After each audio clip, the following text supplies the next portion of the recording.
小朋友找到一个板凳坐下来，然后去找空的小板凳坐下去，不跑，慢慢走。用脚走路，请用脚好好走路。去这边走，去找小板凳。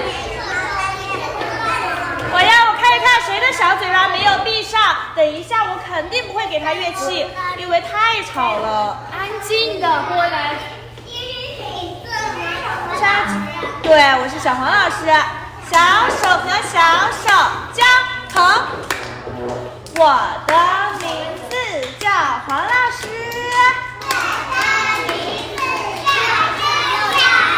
小朋友们上午好，黄老师上午好。欢迎大家来到奥尔夫教室上音乐课。今天我们来到了不一样的教室，对不对？那在我的新教室上课，请问小朋友们，你们要不要安静上课呢？要。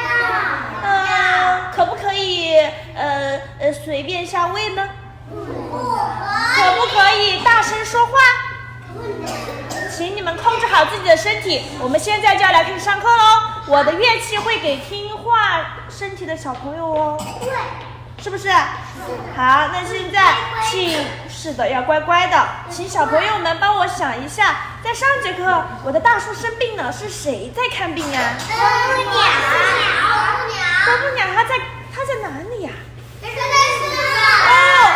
它不愿意被打扰，每天每夜不停轻轻敲，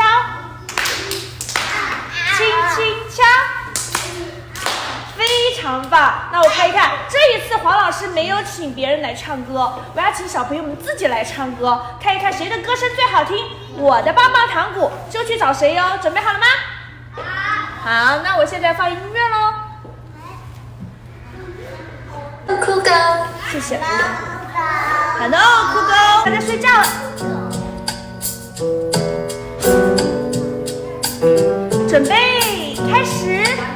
啄木鸟在不愿意被每天每夜不停轻轻敲，轻轻敲，轻轻敲。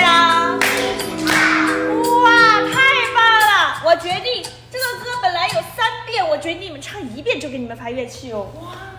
太棒了，而且特别整齐，特别好听。如果你们的声音再大一点，盖过音乐的话，就更棒了哟。你们这次很棒哦，因为没有歌词，你们自己在唱，哎，这是你们自己的歌声，棒不棒？很棒。那我现在请坐好的小朋友来帮我发乐器啦。请坐好，没有说话，小手放在膝盖的，来吧。这个小女生新来的叫什么？悠悠。对，悠悠。好，还有一个按顺序发，一个一个 ，one by one， 一个一个。下一个，请这个穿黄色衣服的小朋友，豆豆是不是？豆豆这边，我这里有大的鼓和小的鼓，就说明有大树和小树哦。看一看，是大树，请你们按顺序发，请你们看是大树织的好还是小树？